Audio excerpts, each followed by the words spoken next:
Can you believe?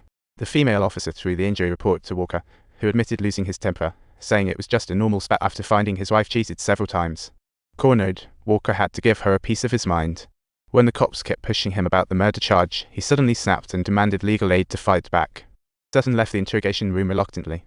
After a short rest, George prepared to compare police evidence photos with the crime scene. He found something odd. The pen on the ground differed from the crime scenes. George deduced the victim was doing a crossword when the attacker burst in. They fought, and the attacker grabbed the pen and threw it away. George swiftly spotted scribbles on the wall. Someone had swapped the evidence. Only the on-site cops had the power to do so. Just then, the door swung open, and George ducked for cover, spotting who came in. It was Dusher. While Carl was getting ready to make his next move, he suddenly spotted an empty beer bottle by the window. Talk about a twist. George held a knife, waiting to attack Carl. Then Carl got a call from a policewoman and stepped forward. As soon as Carl rushed out, George snatched the empty beer bottle and scoured the place, but he wasn't in a hurry to head home. He targeted the house where trouble struck recently. George snuck into Laura's, ready for a big move. He sat on the bedroom bed, waiting for Laura to finish showering. Time for a surprise. Just as he heard the bathroom door creak open, he grabbed his knife, ready to strike, only to find a naked dude stepping through. Both jumped in shock. George spilled his beer, terrifying the man. But George just had surgery, walking unsteadily. He was spotted by a lion and pig once outside. George awkwardly ducked behind a wall, while the guy who chased him reported to the cops that someone had broken into a house. Talk about irony. Cops pursued the direction George fled. He hid everywhere until a beauty appeared, offering him hope. When George saw Melissa, he wanted to hide. To escape, he had no choice but to dive into her trunk. Once he reached a safe spot, George popped open the trunk, and to his surprise, he was right back where he started at the crime scene. He was anxious until Melissa vowed not to fleece him again, or she'd report his crimes to the police, leaving him chilled. Melissa turned around, dumping the stolen car right in front of George, and he suddenly realized she had him firmly in her grip. Now he had to tread carefully. But George realized he had to start all over again. Everyone he encountered believed they'd never seen his face before. They just recognized the messenger bag he carried. At this plunder, George instinctively wanted to ditch his bag, but reconsidered the ditching it now would heighten suspicion. So, George chose not to abandon the bag, quickly aiming to expose the imposter at the precinct. He stole Carl's schedule during his coffee run and found another copy near the printing room. While the ever-helpful Sally was lending a hand with the copier and hit a paper down, George started strategizing on how to tackle this little hiccup.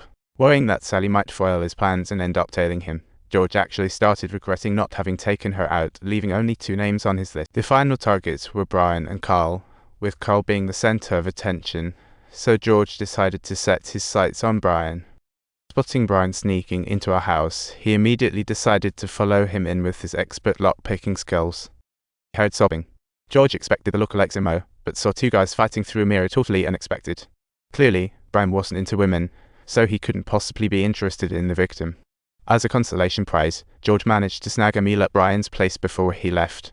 When he left, George called Melissa to spill the beans about having found the lookalike. When they met at the bar, George shared his theory that Carl was the copycat, but to his surprise, Melissa disagreed. Turns out she had been keeping tabs on George.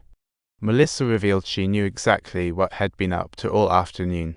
George described Brian's profile, but Melissa found it too funny. Can you believe George crossed Brian off just because he wasn't into women? She took George's theory with a grain of salt, poking fun at his detective skills. Melissa gave George a 24-hour ultimatum to find the lookalike. Under pressure, he had a ton of pent-up frustration to release.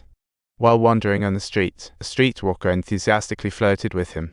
George's heart leaped. He took her to the crime scene. Seeing the grand house, the lady thought she'd caught a rich man and began her show, unfazed even in the kids' room. The moment George opened the messenger bag to reveal a weapon and an apple, it dawned on her that she'd hopped on the wrong boat. She quickly tried to grab her pepper spray to escape, but George was quicker. Poor girl ended up getting choked out while George felt nothing but joy. He tossed her body in the car and set it ablaze to destroy the evidence. This case had many cops frazzled. They couldn't help but vent. They thought the meeting was worthless. George began his day's work, and happened to meet Marines coming on shift. It seemed like they completely ignored George, and one girl named Vicky was chatting up Carl, leading George to mistakenly think Carl was a... This fueled his belief that Carl might be the lookalike. To confirm his hunch, George decided to ask Becky. That night, he stealthily boosted a car and was caught by Becky on the street while the cops were watching from below, snapping pictures. She looked at George in disbelief. thinking how this guy could be so smooth, just as the cops were preparing to call Carl. Suddenly, Melissa popped up, knocking on the cop car's window, asking for a favor. Even though George was already in the hotel with the girl, he outright used cash to swap for the intel Becky had provided. He realized he had misjudged, pushing him to ask Becky again if there were any other cops involved, and Becky didn't deny it. While most cops wouldn't recognize his identity, some could definitely figure him out.